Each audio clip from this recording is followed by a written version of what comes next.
Hello అండి, crispy egg balls చేసేద్దాం రండి. బయట క్రిస్పీగా లోపల మెత్తగా చాలా బాగుంటాయి. టేస్ట్ బాయిల్డ్ ఎగ్ తో చేస్తున్నాం కాబట్టి టేస్ట్ కూడా చాలా బాగుంటుంది.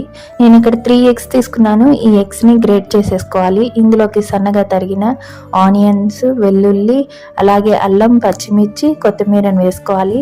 ఒక 3 టేబుల్ స్పూన్లు కార్న్ ఫ్లోర్ వేసుకోవాలి. ఉప్పు, కారము, ధనియాల పొడి, పసుపు, అలాగే గరం మసాలా వేసేసుకొని అన్నిటినీ చక్కగా కలిపేసేసుకొని మనకి బాల్ లాగా ఫామ్ అవ్వాలి. ఇలా బాల్ అయిన తర్వాత ఒక ఎగ్ని బీట్ చేసేసుకొని ఆ ఎగ్లోకి ఈ బాల్ని వేసేసుకోవాలి. మొత్తం కోట్ చేసేసుకొని దీన్ని మళ్ళీ బ్రెడ్ క్రమ్స్లోకి వేసేసుకొని బయట మంచిగా కోట్ చేసుకోవాలి. ఇలా అన్నిటినీ చేసుకొని పక్కన పెట్టేసుకోవాలి.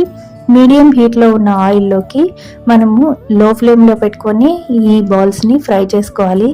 బ్రెడ్ క్రమ్స్తో కోట్ అయి ఉంటుంది కాబట్టి కొంచెం త్వరగానే కుక్ అయిపోతుంది. అందుకని లో ఫ్లేమ్లో పెట్టుకొని నిదానంగా లోపల వరకు కుక్ అయ్యేలాగా మనము ఇలాగా మంచి కలర్ వచ్చేంత వరకు వేయించేసుకొని వేడివేడిగా టమాటో కెచప్తో సర్వ్ చేసుకుంటే అంతే, సూపర్ అండి. నచ్చితే like, share, subscribe. Thank you.